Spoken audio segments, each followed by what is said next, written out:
Welcome, welcome. Welcome back to the Hardcore Podcast. This is episode 56, and I'm your host, Robert Melton. And I'm your co-host, Christopher Norwood. Welcome back. Welcome. Chris. Hi, Bob. Yes, sir. Kind of welcoming me back, technically. Yeah, welcome back to my house. Yeah, if you didn't know, we film out of Chris's house. Yep. Which, unfortunately, is being foreclosed on because he didn't pay his mortgage. Yeah, I'm so used to, I've always had roommates, and with my ex now moving out, I'm paying for everything, and I just can't, I can't do it. Can't do it. It's just too much. And that, unfortunately, led to... What's that? Oh, you know. I don't know. Sorry, I was checking my mic level. Yeah, so we're going to be filming on the street from now on. Yep. Man on the Street style podcast. Billy on the street. Exclusively through a really shitty microphone on a phone. Yeah, it's gonna be more raw, organic. Raw. Yeah, so we'll see how that goes. And next week, if you see us still here, or the week after, since this is releasing next week, the week after, if you still see us here, then I probably ran into some money. Yeah. Things are looking really good for me. You might have finally sold your PSA 10s or something. Yeah, exactly. Yeah. Have to see another week here. Yeah, if you ever get the address to Chris's house, definitely look for his Pokemon cards. Yeah, there's I was going to say a lot of money. There's thousands, a few thousands, I'd say. Yeah. Which, unfortunately, It's an he's going to investment. be toting around in a fucking... What are those called? Like a knapsack? Yeah, well, I don't got money for one of those. It'll be a pillowcase. Yeah. Oh, trick-or-treating style. Yes, sir. Anyway, we got a few things to discuss today. Video Game Award nominees just came out. Mm-hmm. But before we get to that, let's roll the intro right quick. Yes. It's a good transition. Ooh.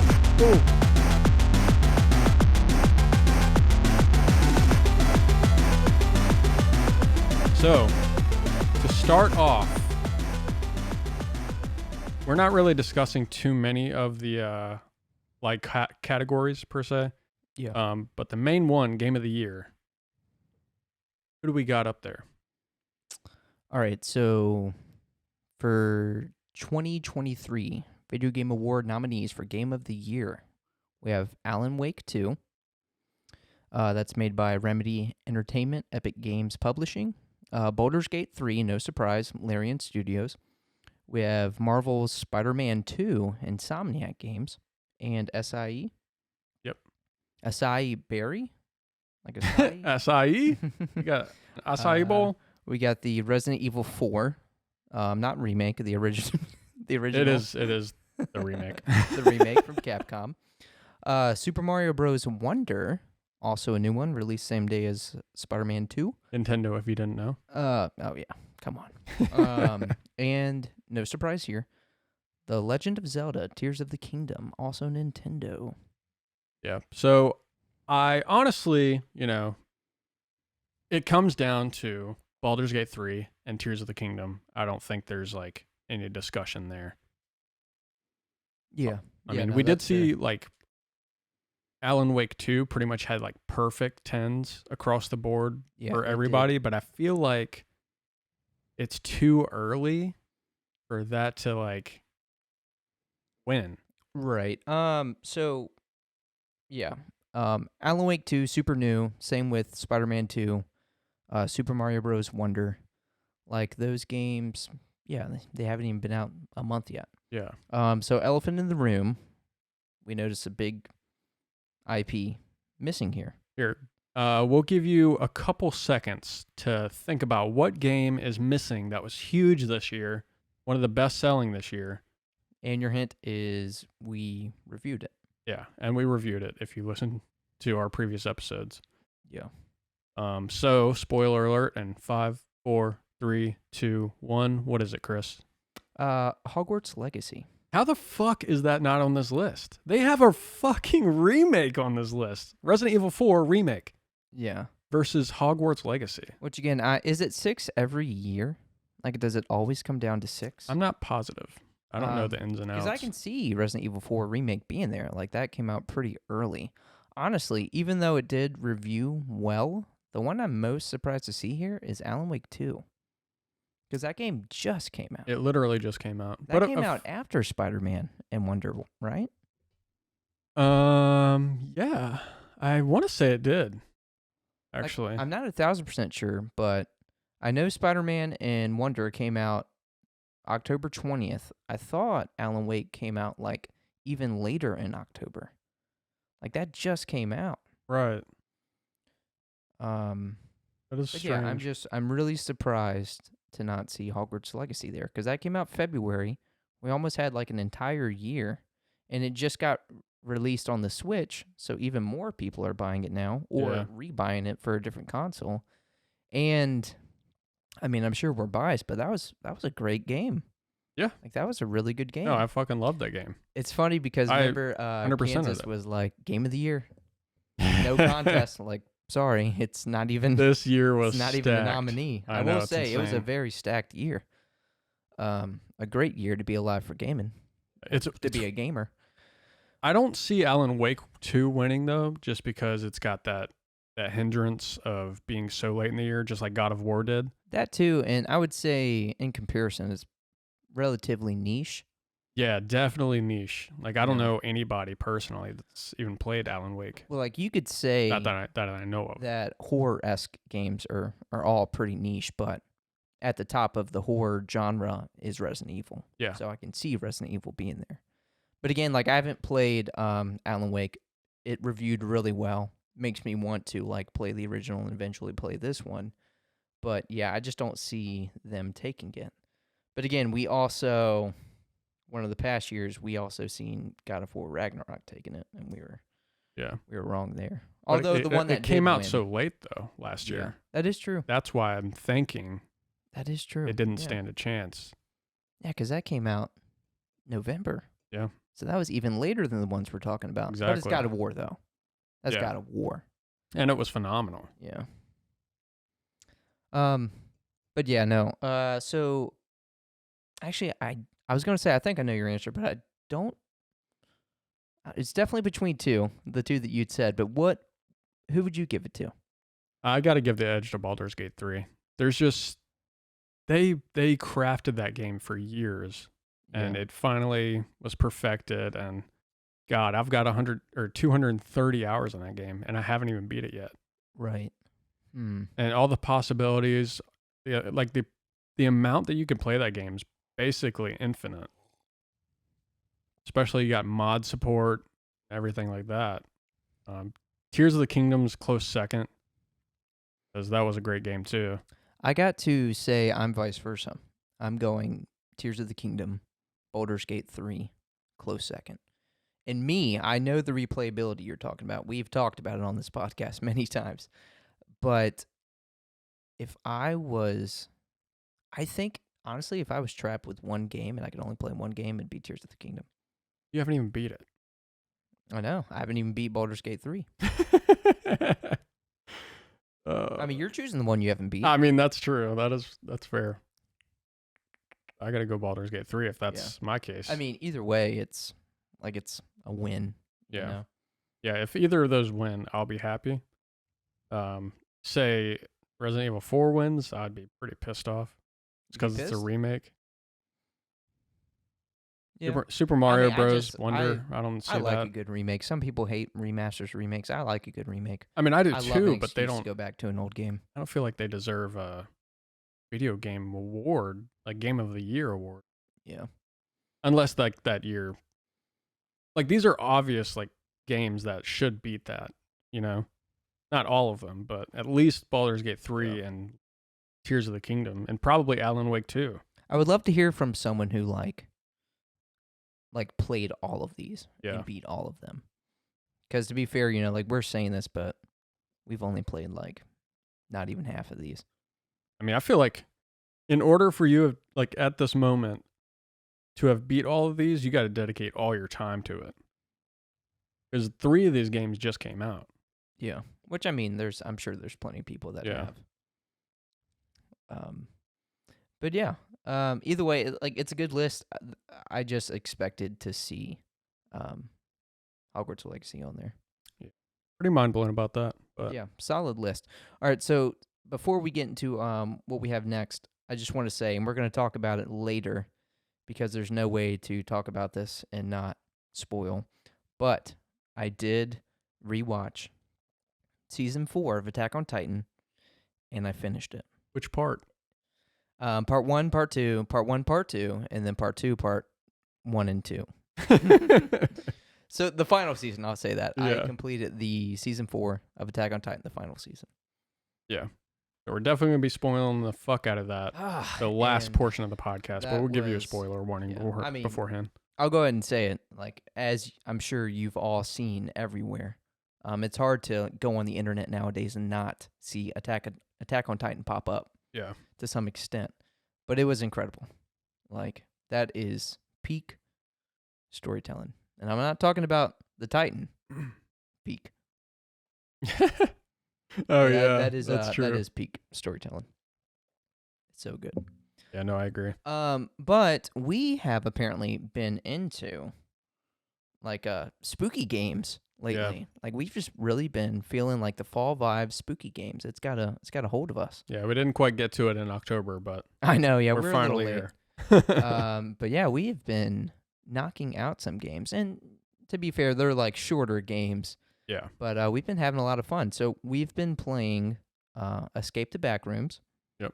We've been playing The Escape Together. That one's definitely one that I'm sure a lot of people haven't heard of. Yeah. And then Demonologist. That's the one we most recently picked up, and that's been a lot of fun. Very Phasmophobia-esque. Yeah. Just like, did Phasmophobia like start that whole genre of game where you're like a paranormal investigator? There may have been like some previous to that, but not as fleshed out for sure. Because that one has like a cult following. It does, and I feel like this one kind of does it even better. Oh, I definitely think it's better. Honest. Yeah. It's made an Unreal Engine 5, first off, you know. Yeah. Yeah, it looks a lot better than Phasmophobia. So much better. You know, you got shit flying through the house. Like, there's so many jump scares within it. A lot of different jump scares, too. Like, we've seen, and just like the type of like demon ghost count is a lot. Well, I haven't played Phasmophobia in a little while. I don't know if it's had like there's definitely recent, probably overhaul, been a big update, but there's a lot of just different spirit types that it can be. And you can actually exorcise the demons. Yeah, there's a lot more objectives. You want to call them. Yeah, there's a lot to do. It was a decent learning curve in the beginning. We got our ass handed to us early on, but we started playing online with just like some people who have a good grasp of the game, and after a couple rounds, we started to like pick up the strategy there, and we're like, oh, this isn't too bad. Yeah. Start to learn how to use the equipment and stuff, because it just kind of throws you in. There's not really much of a tutorial unless you're like researching it online. Yeah, I mean, you can go through the guide and read every specific item, but it's just like a conglomerate of information that you're not going to retain. Yeah, unless you actually get in there and start using it. That's how you like really figure out how to use it. And also, you kind of like go into the game at a disadvantage because you have no money to buy like some of the equipment that you need. So you pretty much rely on what you have as a default and go from there pretty much. And if it wasn't clear, that's Demonologist that we're talking about. Right. So let's get into Escape the Backrooms. Yeah. Because we just kind of like went with that off a whim or on a whim, however that saying goes. But that was a $10 game, early access. On Steam, of course. How would you explain that game? So Escape the Backrooms is a video game based on like the creepypasta of the Backrooms. And here, take over for a second. I'm going to search this. So if you go on Steam and literally look up Backrooms, you're going to have like tens to hundreds of games just pop up. So you're like, okay, it's like, is this all part of like one franchise? But again, it's based off like a creepypasta story. And this was, I think, the biggest one out of all like the backroom type games. And again, this one's early access. Yeah. And there's a bunch being made and that are still in development that we're excited for. But this one was a lot of fun. Did you find some information on it? I do. Okay. I did. So the Backrooms is an online fiction originating from a creepypasta posted on a 2019 4chan thread. As there's so much that originates from fucking 4chan of all places. One of the best known examples of the internet aesthetic of liminal spaces, which depicts usually busy locations as unnaturally empty. The Backrooms was first described as a maze of empty office rooms that can only be entered by no clipping out of reality. So that's a weird description, but the game is just weird in general. Yeah. No, that was something I didn't really think about, was depicting like usually busy locations as unnaturally and eerily empty. Yeah. That's what it is. Yeah, because I mean, you get thrown, like the game starts you off in a huge office pretty much with nothing but walls and pillars. Mm-hmm. And there's no like tables, nothing. Right. And you're just going through here trying to, the only thing you find is a note that shows you how to escape it. That gives you some type of like hint. Yeah. You know, it may say something along the lines of like, find the ladder and climb it, or repair the ladder, or use the flashlight to shine into the beast's eyes. It will stun it. Mm-hmm. You know, just little things like that. Or like follow the lights of the windmill, you know. Yeah. Yeah. And the whole time you're being hunted by these fictional monsters. Yeah, which the game is like, it's not the prettiest, but there's something about it that is just so creepy. Yeah, it looks like an updated Gmod almost. Yeah, yeah. It probably a better engine for sure, but yeah, there's something pretty nice about it. It's also the sound design too. Oh, the sound design is so good. Is like really creepy. But every level, the puzzles are also different. Sometimes the creatures from this level will also be in like one of the other levels, but for the most part, each level like plays really differently. Yeah. So like each time you get to a new area, it's really fresh. And we got to the end of it, and it just kind of ended really sudden. But again, like at that time, I don't think we knew it was early access. Right. So I'm excited for the full game to come out, because it's kind of a cliffhanger that it just like leaves you at. Mm-hmm. You get to an arcade and you're like, oh shit, this level's gonna be sick. Like we're at an arcade. But it just kind of ends there, lets you know that you beat the game, and then the credits roll. Yeah. So there's definitely more content coming for this game. But we paid $10 for it. Got a little over 10 hours of gameplay. So, I mean, $1 an hour for entertainment is great. Yeah, I mean, honestly, entertainment factor, like fun factor with a friend, I would give it a 10 out of 10. Like, it was solid, man. It was really solid. A lot of fun. I was looking forward to like, all right, man, let's get back to the Backrooms. Yeah. We still haven't beat Baldur's Gate 3, but let's play some Backrooms. I know. Yeah, a lot of good puzzles too. And nothing like overly complicated, but it's like you give it some thought and you can figure it out. Yeah. Some of it was definitely trial and error. Mm-hmm. You know, you kind of had to die a couple times, but then you're like, all right, I know what we got to do now. Yeah. You get some like items.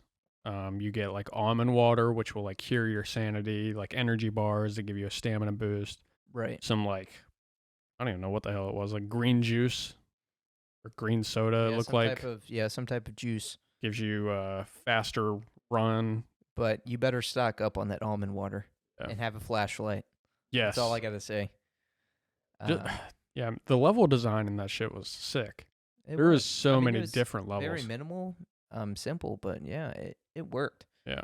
Like you got the empty office space. You have like a normal office space. You have a corn maze. You have a garage. You have like a hurricane flooded town. You have the hotel. Yeah, the hotel, that was cool. You have like these like tunnels.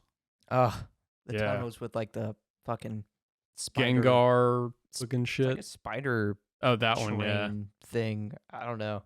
Oh, you have It the was mainly the sound there that was so creepy. yeah, that was creepy. You have the like parking garages. Mm-hmm. Yeah. Bunch of fun, bunch of levels. Good game. Definitely pick it up if you're interested in being spooked. Yeah, seriously, $10. Yeah. Like, again, just based off of like if I was to do a deep dive review, I'm sure I wouldn't give it a 10 out of 10. But like entertainment wise, with like the fun factor and the creepy factor with a friend, 10 out of 10. Yeah. I wouldn't play it alone. Yeah, I was literally about to say that. I would definitely not play that alone because I'm a little bitch. I mean, but I'm definitely a little bitch too, but I feel like you lose some of that fun factor if you're playing alone. Yeah, definitely. You just get more stressed out than anything, I feel like. Unless it's Resident Evil, like a spooky game, like why do you want to play it alone? Mm-hmm. You know? Or again, if it's a story-driven horror game, I get that. Oh But man, that's not what this is. there was that party house too, like the party room. Oh, the party house. Yes, Ugh, I hated that one. that one Oh, was then creepy the as fuck. weird kind of like pool Oh, the pool location. and like the circus area, or it was like Oh, yeah. it was like almost like circus. a Chuck E. Cheese esque. Yeah. I don't know, weird, Yeah. but fucking good game. It was good. It was good. It was a lot of fun. Yeah, highly suggest that. The other one we were playing though, The Escape Together. All right, so this was really cool. So this one's has to be very, very early access because there's only 3 playable levels. $3 though. I mean, like $1 per level if you want to look at it that way. And one of the levels was unfortunately 1 to 2 players, and we had 3 Yeah. people we were playing with at We'll the time. have to go back to that one when it's just like us two or something. Yeah. But the best way I can describe that would be like a horror escape room. Exactly. That's exactly what it was. Yeah. Because you're just trying to, like, you're given codes, you find keys throughout the house, but you have to find, all right, I found this key, so what door does it unlock? All right, well, I unlock this door, and there's a screwdriver. So now I'm going to take the screws off of this portrait, and then I find this key code or, something behind the portrait. And so it's kind of that. You just find this, you find what it goes to, and then it gives you another piece of the puzzle. And then you find how to solve that piece of the puzzle, and then it gives you this. Which may sound boring, but like you're being hunted like the whole time. Yes. It's stressful. It is, but I don't know, it's something really fun and like the simplicity of it. Oh yeah. And they were good. I would say it was pretty solid puzzles. There's one time in particular where we kind of got stuck. Yeah. But we just couldn't find a simple key that was on the table. Yeah. But we were trying to figure out a lot of shit. Like you had to learn fucking Morse code for one of them. Yeah, dude. Which they gave you a key on how to like figure that out, but just that they went to those lengths was pretty neat and outside the box.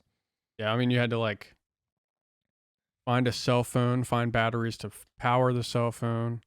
You had to search for like the Wi-Fi passwords and yeah, exactly. Like there was plugging USB sticks into the computer. Like our buddy Ken, he found the cell phone and he got into the phone, and then I was on the computer, but to log in, I had the wrong information, so I had to reset the password in game. It's sent to the email on the phone. Yeah, he had to go into the email, give me the password for me to put that in, and then I had to go through all the files and find the right pictures or find the right text that had another password.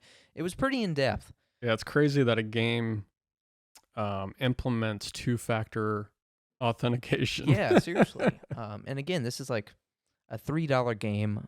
From what we've seen, Steam is kind of like scattered with games like that, like horror games, but it's definitely a cool genre that I've never really got into before. Yeah.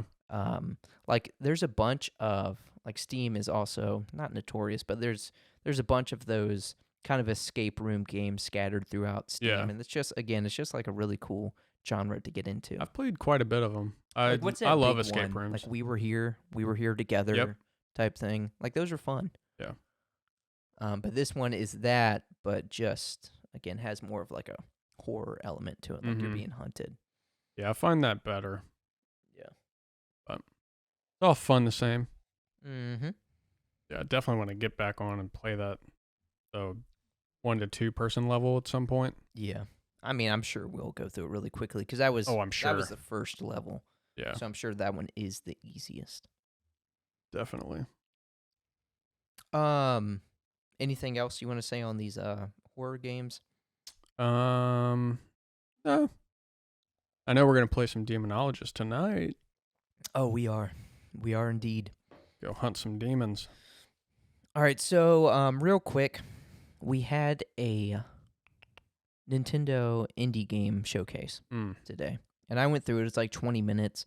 And there was only really one game that kind of stuck out to me. Most of it was just games that didn't interest me. Not that they looked bad, but it just wasn't like my cup of tea.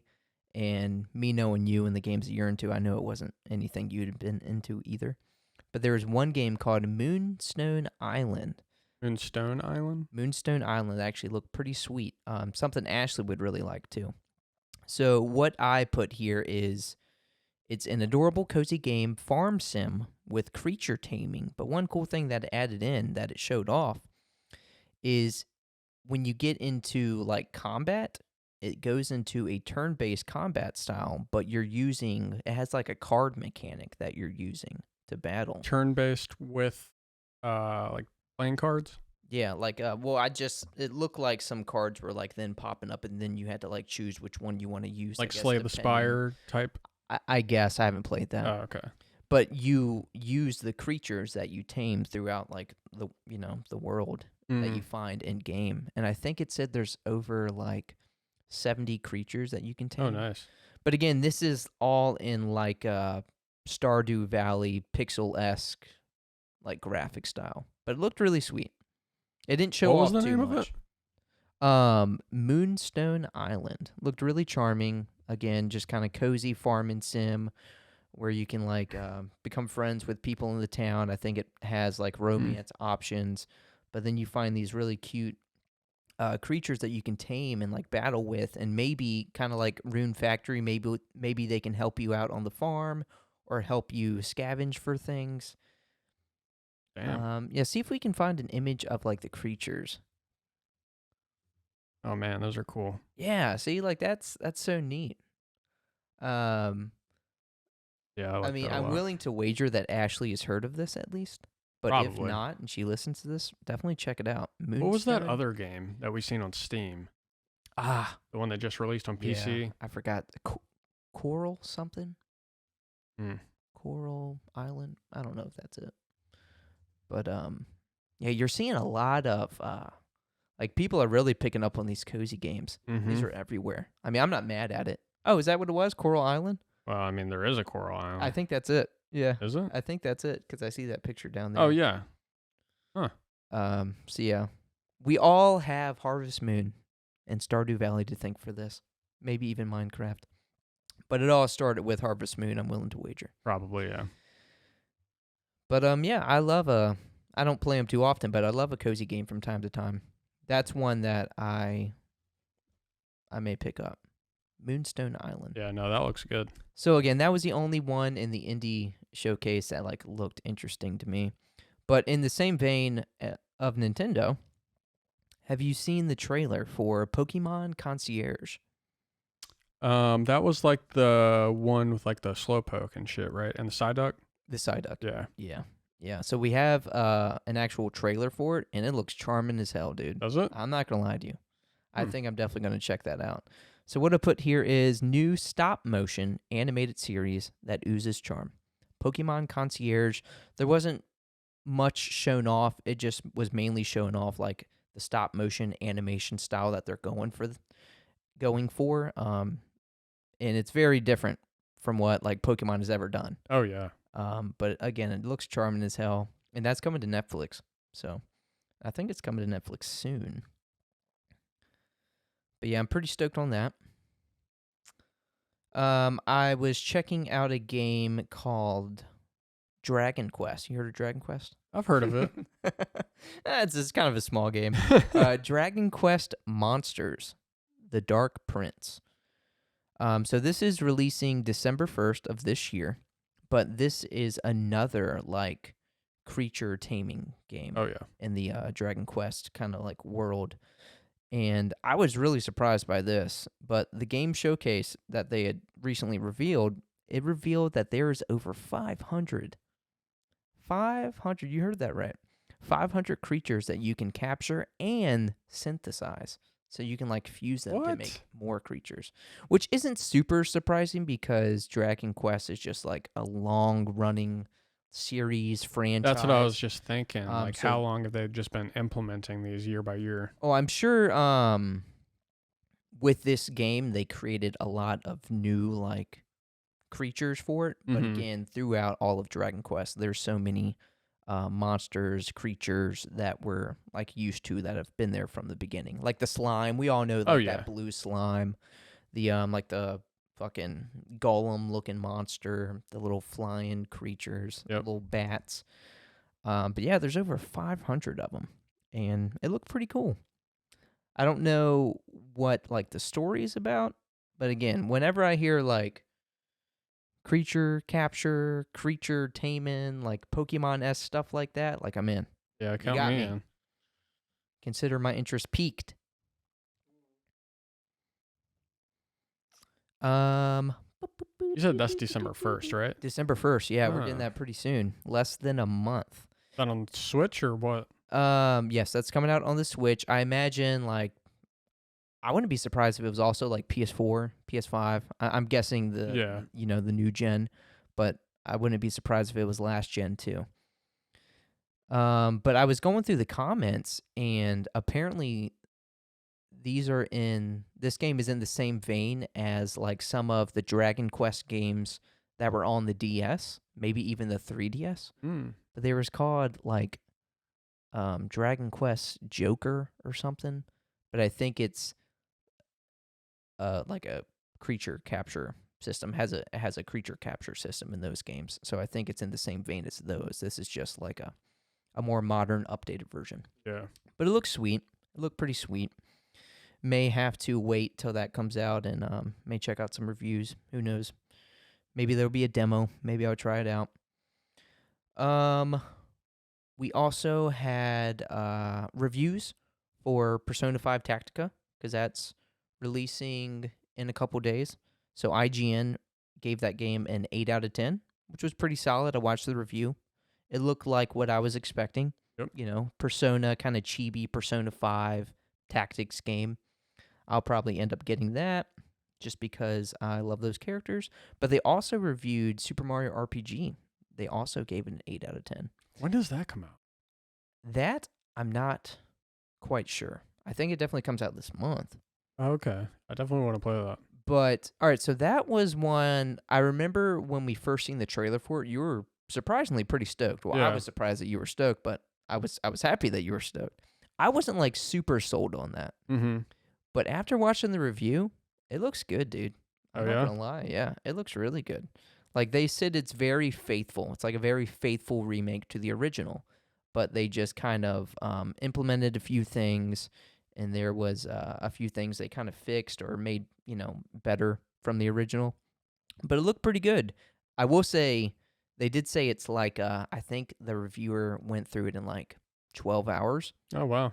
Yeah. But again, he played the original, so I don't know if he just really remembered and just knew exactly what he was doing. But I'm willing to wager that you can probably get 15 to 20, maybe 25 hours out of it. I would imagine. Yeah.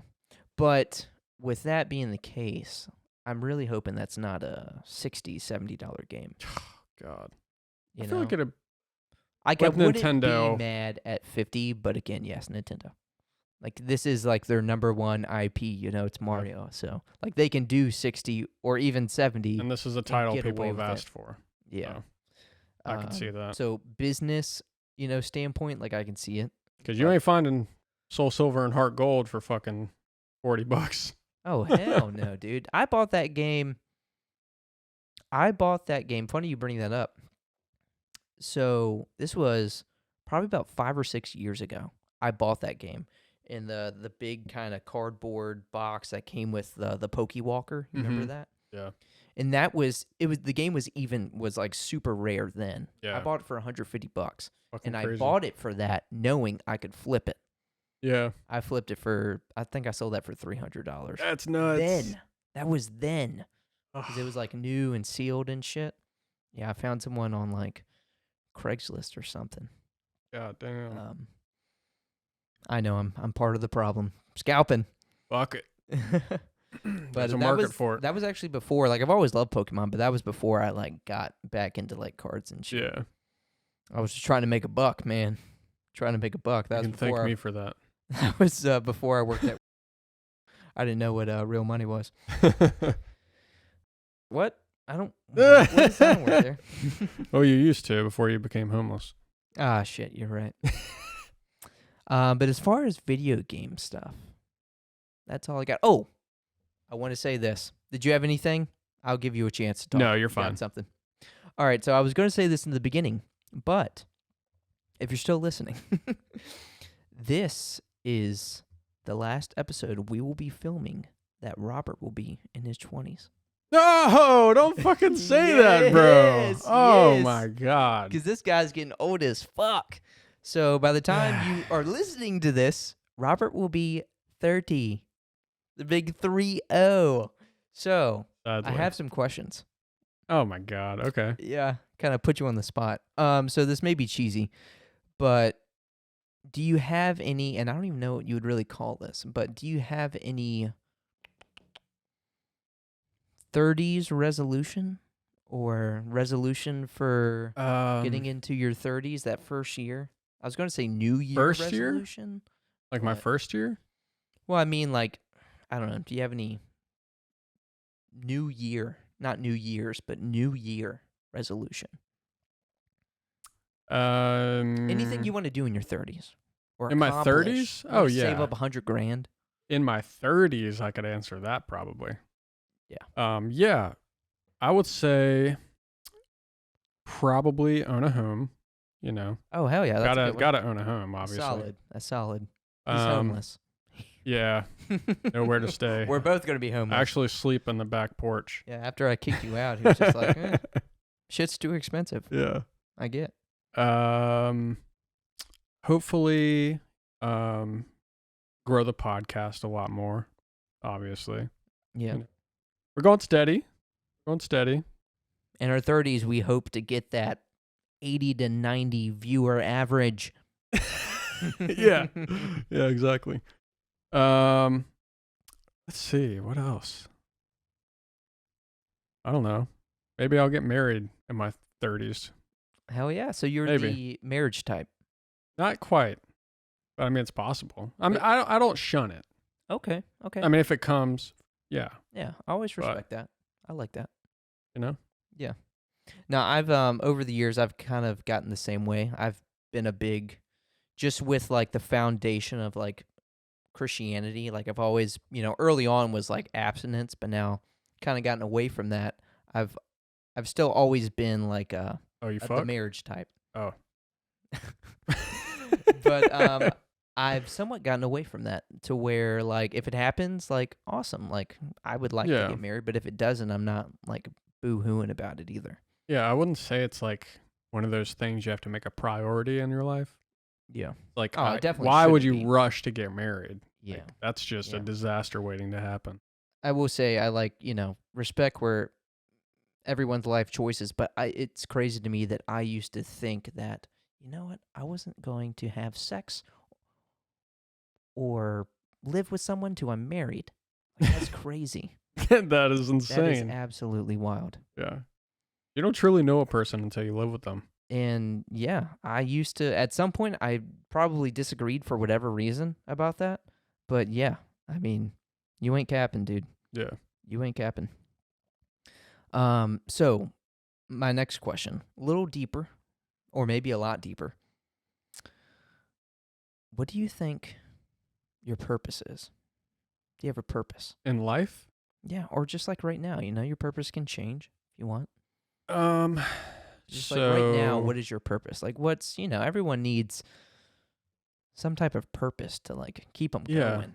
My purpose is to enjoy life. To enjoy life. Yeah, plain and simple. Yeah. Like I'm not going to go out of my way, say like take more hours for work if I'm like fine, like I make enough money to support myself and, do what I want. I mean, to an extent, like I'm not, obviously a goal of mine is to like maybe go to Japan one day. Like I don't have expendable money to just throw that, whenever I want. Right. So like I could go to Japan, but it's not like I can just throw away the money to do that whenever. You know what I mean? You're responsible enough to Yeah, not make that decision. exactly. Because Yeah. you don't have like that cushion there. I mean, somewhat. Like I could do it and be fine, but it's like, what if something happens? I fucking get in a wreck or whatever, Yeah. Well, something like that And definitely that takes is a like lot of planning. obviously cushion, I guess, but Yeah. Yeah. That takes a lot of planning. yeah, and I wouldn't want to do something like that without like friends or Yeah. Ashley, shit like that. You But gotta have the anyway, right people. what was the question again? Oh, purpose. Your Oh yeah, purpose. just What's your purpose? To enjoying enjoy life. life. Yeah, like I'm not gonna go out of my way to like work more hours at work when I could just go do what I want to do Yeah. that day. You're comfortable. You're content. Yeah, I'm content. I mean, obviously, I want to grow and do more, but it's not like I could work 8 hours and get paid this much. Extra. Mhm. So Yeah. not a big thing. When I could make plans with you, our friends, Ashley, play video games. I fucking love video games. Do the podcast. Podcast is fun. But yeah, I think my purpose is to get fulfillment out of what I can. Solid. And again, that is the answer from the 29-year-old Robert. True. So next week, I'm gonna hit you again. I want to See if die. things have changed. He's just like, my 30s have been terrible. My back hurts. These few days have really changed things for me. But yeah, no, I just wanted to shout you out. Oh, thanks, dude. Yeah. Appreciate that. Yep, I'll be 30 on the 19th. Yep, you got me. Damn. You got me by a few months. I'll catch up with you. Then you can hit me with the same thing if you want. Yeah. Just don't steal my answers. What did that bitch say? Fucking, I just want to be happy. Yeah. I just want to enjoy life. Exactly. All right, what else you got? I just want to buy a house. Another house. Yeah, exactly. No, that's other than my thoughts on Attack on Titan. I ain't got nothing else for you. Oh, actually, I do. I lied. I'm a liar. Don't trust me. Wow. One last thing. One last little thing. I don't think I talked about this last week, but I know last week I mentioned that I've been watching Yu Yu Hakusho. Mm-hmm. Well, we got a teaser for the live action Yu Yu Hakusho series that's coming to Netflix. Did I mention that last week? I don't know if you did. So again, it's a teaser. So there's not much that was shown. Mm-hmm. So this may be unfair for me to say, but with it being our podcast, I'm giving my opinion on it. I'm a big Yu Yu Hakusho fan. I think Yu Yu Hakusho is one of the best. I think it has influenced a lot of like the good anime that we have today. I think it is one of the better 90s animes in particular. Because it had that perfect balance of being like serious, but also being like silly, but not like tropey silly. Yeah. That we have nowadays in like all anime. That just gets annoying. Yeah. But what we've seen in this Yu Yu Hakusho live action teaser, in my opinion, I was pretty bummed about. Just because it didn't have that feel at all. It felt so serious, like the whole time. And I just don't have much hope in like live action adaptations in general. I know like the One Piece one apparently did really well. And I haven't seen it, but I imagine that the One Piece live action show probably took what the anime does and like showed that balance of just having those like serious but also like silly moments. So I know it can be done. But yeah, nothing about the teaser trailer that I had seen was like showed that at all. I mean, Yeah, and again, it's just a teaser. Yeah. Like I know that. I feel like maybe But still, like an actual. you would show that. I feel like you would have a piece of that, of like what the anime is known for in the teaser. That's And true. it just felt so serious, and I was just like, again, I know it's live action, like adaptation from an anime. Just none of the people that were cast of these characters felt like the characters at all. Like Kuwabara, you can't. Kuwabara is like 20% serious, but like 80% like silly and goofy. Like you can't have just like a full serious Kuwabara. Right. But yeah, I just wasn't impressed. I was pretty bummed about that. And Well, I'm damn. not like a Purist. purist. Yeah, I'm not like a purist with many things. Maybe a handful of things. Yu Yu Hakusho is definitely not one of them. But I just found myself really bummed after watching that. Well, hopefully, wanted to share. by the time the next teaser or maybe just a trailer An comes actual out, trailer. and Yeah. they'll include more of that. But like, how long was the teaser? 15 seconds. No. I mean, it was as far as teasers go. I guess it was a little bit longer. Okay, I want to say under a minute. that's pretty long. Yeah. They Yeah, should it have definitely wasn't- thrown I'm not something like in there. judging this off of like 10 seconds that they shown us. Yeah. You know, like I wouldn't expect to see what I love of Yu Yu Hakusho shown in 10 seconds. Hmm. But yeah, no, I was just bummed with what I did see.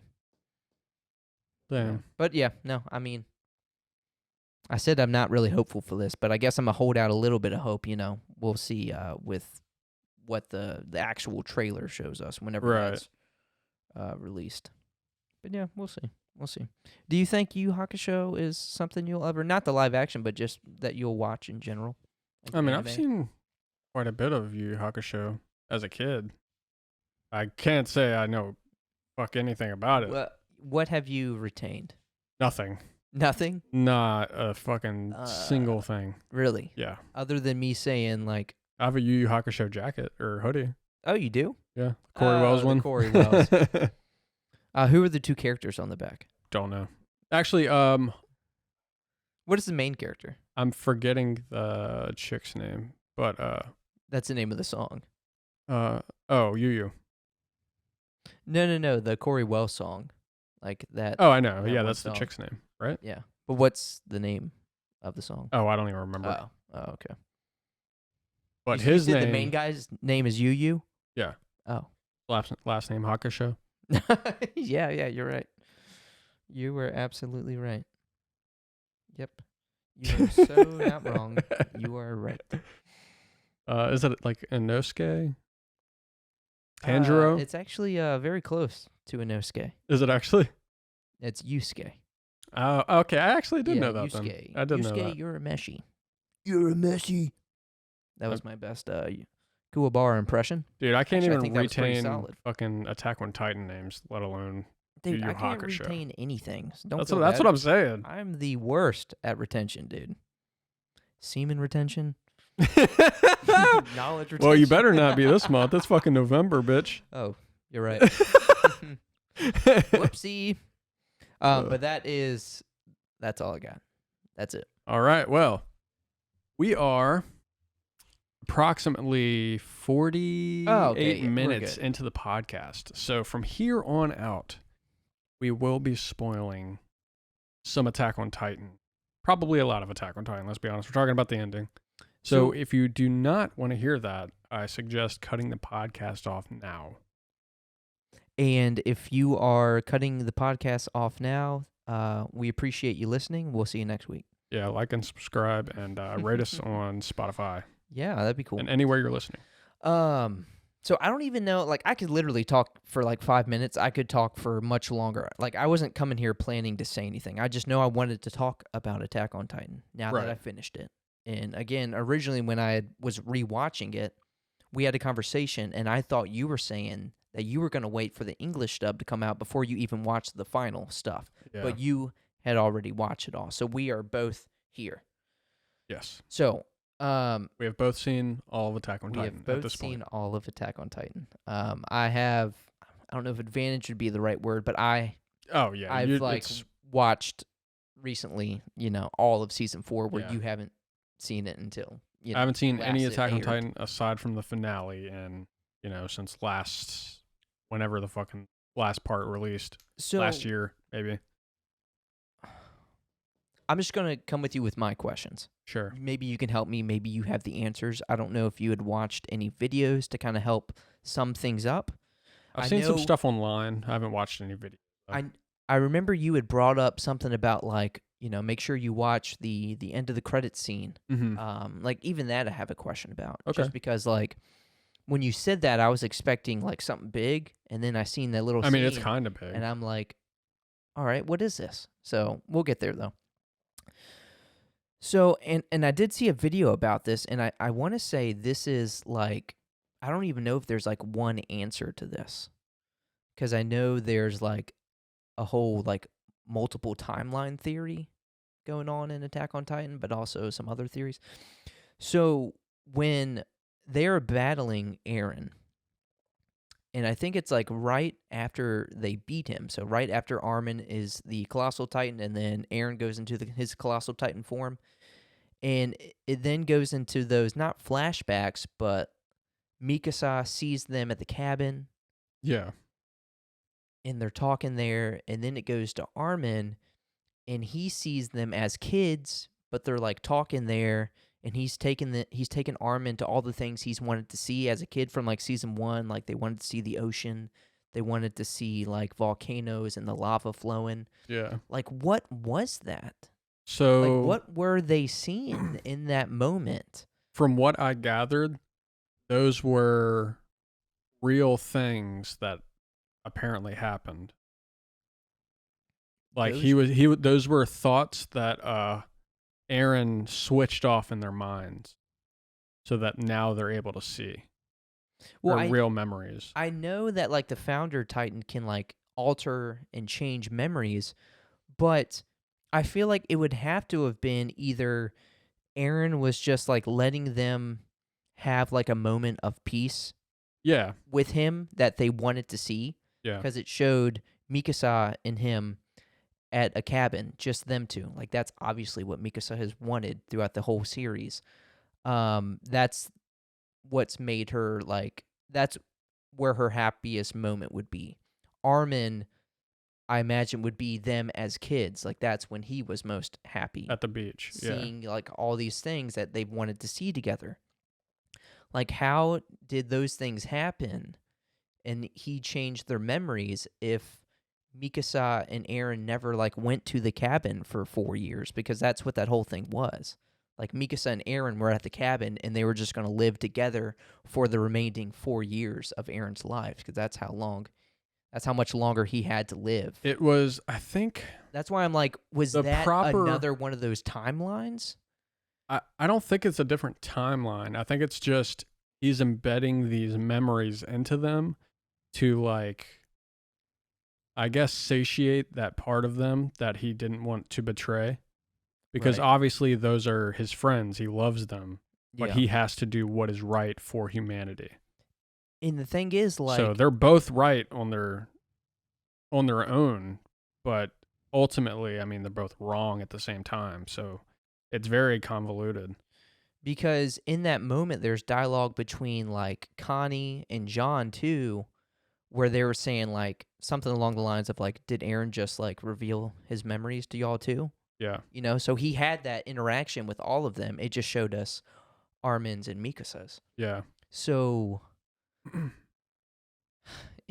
yeah, I think the way that part is still super like confusing to me, because I don't know again if there's one answer. I feel like there's probably separate theories on like what that whole thing was. You're thinking about it in like a real life aspect, but think about it as like the what the hell was that thing, like Ymir's tree? The paths. Yeah, the paths. Yeah. So Eren can go there whenever he wants, wherever he wants. They're all fucking branches of just life in general. Right. And he can take whoever he wants there.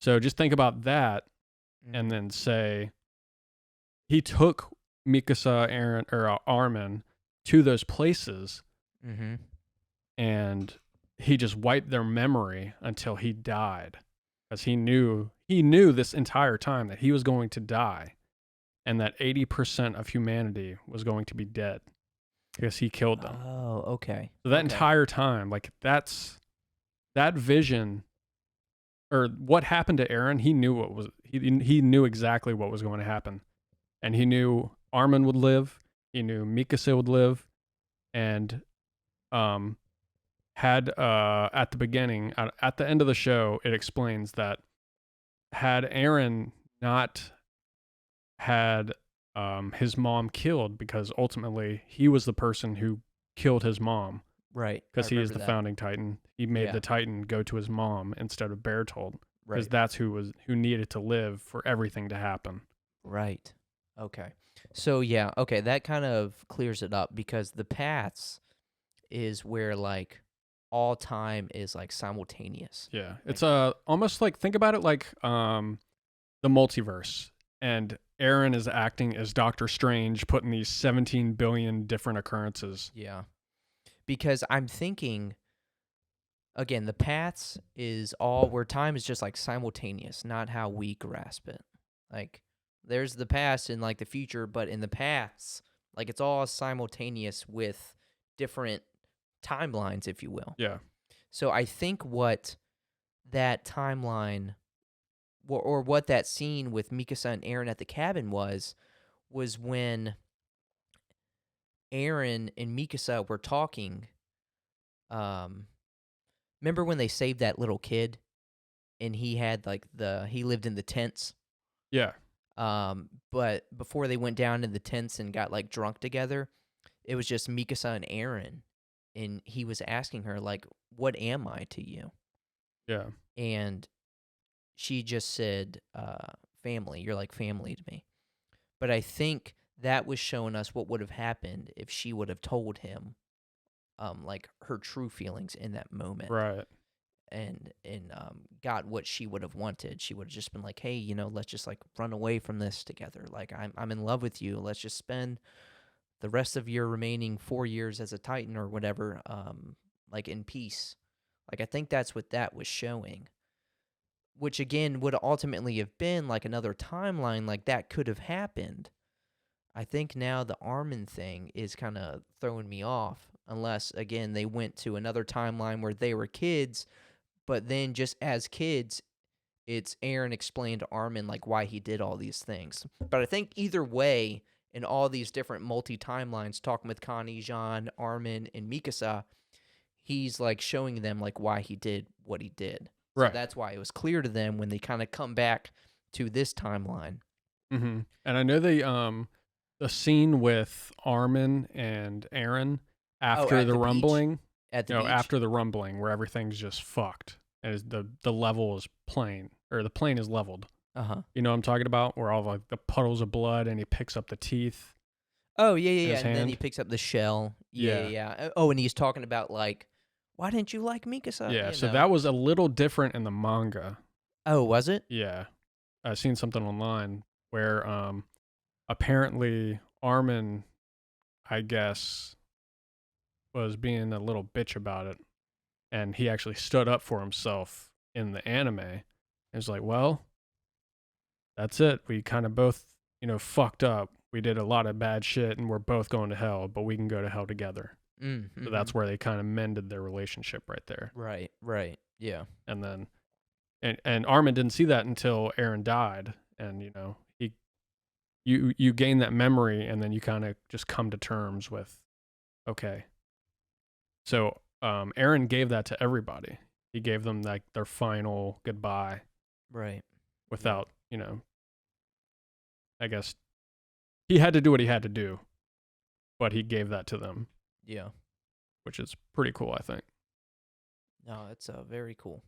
But yeah, I wish man, this would have been a great talk to have with like Jeff here too. Yeah. Because I'm sure he's been watching video after video. Mm-hmm.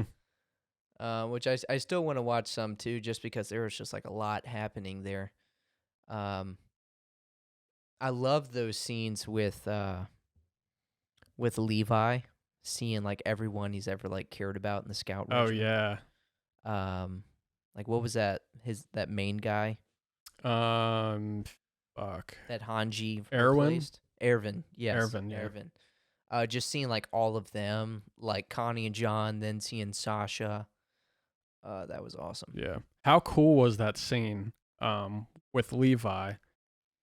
I guess he was going into his thoughts and having flashbacks. Like, this is the one job I could not complete. Was Oh, was or the Ervin? order that Oh yeah, Ervin yeah. gave him. Yeah. He completed every other task that he was ever given Mm-hmm. in the scout regiment. And the one he had before he died, Ervin died, was to kill Zeke, the Beast Titan.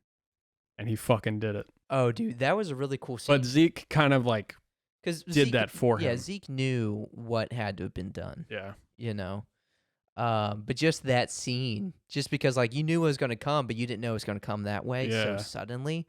And he just, fucking head just, oh, dude, that was a really sick scene. Yeah.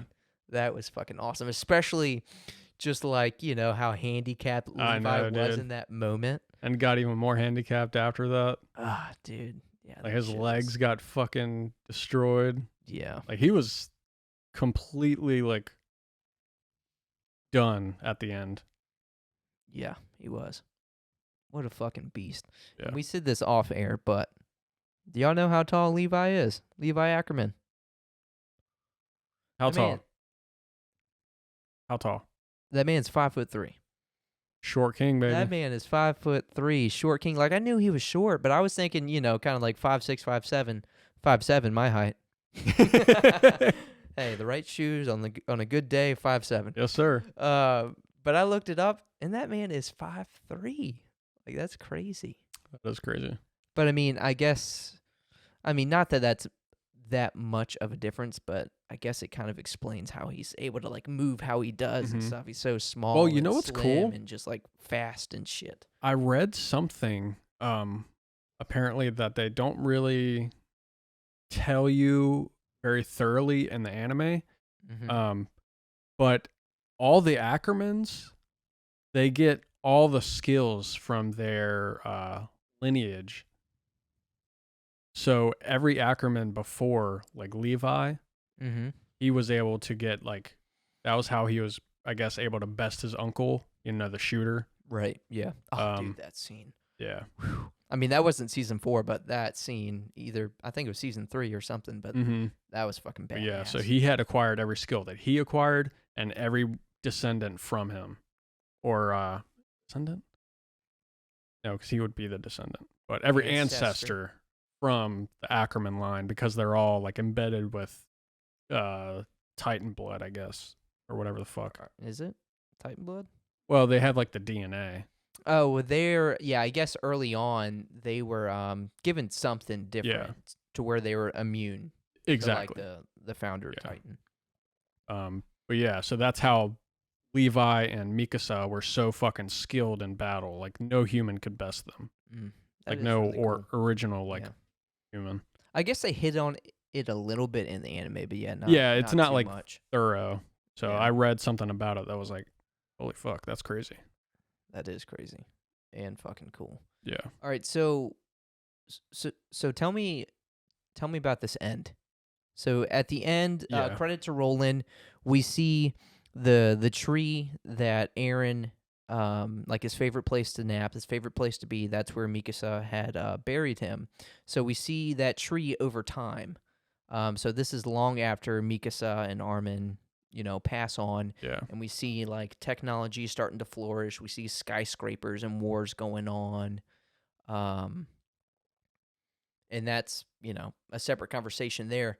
But we eventually get to a point where we're back to animation, because this is just kind of like just pictures. We're back to animation, and we see a person and like a dog walking to, I'm guessing, the same tree. Yeah.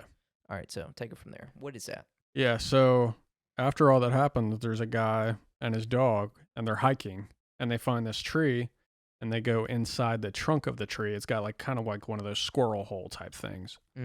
And that is the same tree that Ymir was in, apparently, You know, with the whole tree branch, the whole centipede the thing. path shit. Yeah. Yeah. So that is the start of the brand new Titans. So history just repeats itself. That's the start of the brand new Titans. Yeah. So because that's exactly what happened at the beginning. Did they not of the 2,000 years? Didn't they kill the? They didn't kill the centipede thing. Well, they did, but how did that become? Yeah. You know what I mean? Yeah. So there's always like an inkling. Yeah. I wonder if that's more so theory though. Well, I mean, think about it. The Earth, if we've been through multiples of devastations and wipeouts, apocalypses, whatever you want to call it, on Earth. Like, we're far from the first life on Earth, like billions of years ago. After even the Earth's formed, I mean, life came upon here, and apocalypse comes, wipes everything out, life sprouts again. Apocalypse comes, wipes everything out, Right. So just think about that in their world. I mean, yeah. I mean, it's just the whole like Ymir and Titans, like that started from, I forgot the term, but that centipede thing. Right. But we got rid of that. So now But I'm where just did that wondering, come from? Again, it could be one of those things like, where did God come from? Where did God come from? Like Exactly. something may have just like always been there. So if it was one and it was killed, but it was always there, Well, it's doubtful. then what's going to? I know, but like if we had seen when Ymir was turned into a Titan, if we had seen some in the background or something flying around, then I'd be like, oh, okay, yeah, but what about those? Like, it's just a cycle. Yeah. I I mean, just don't know. I just don't know if I'm. There's quite obviously sold going to be on that. plot holes. It's up to your interpretation, but that's pretty much what it's showing you. It's like, okay, he's going back in the tree. And what comes out? Titans again. Apocalypse devastates the world. Maybe. I mean, fucking that city got nuked or whatever the fuck happened. They were dropping bombs on them. Yeah. Then somebody has to come and stop that. It's going to be the Titans, and they're going to be fucking armored like Digimon probably because just the advancement in technology will have to call for something like that. They're going to have fucking, I don't know, rockets. Right. Well, I just don't know because like part of this whole reason that they were like why Zeke wanted to rush and find the like Aaron and start the rumbling for the euthanization was because obviously his time was running out, but technology was starting to progress to a point where Titans were almost like useless.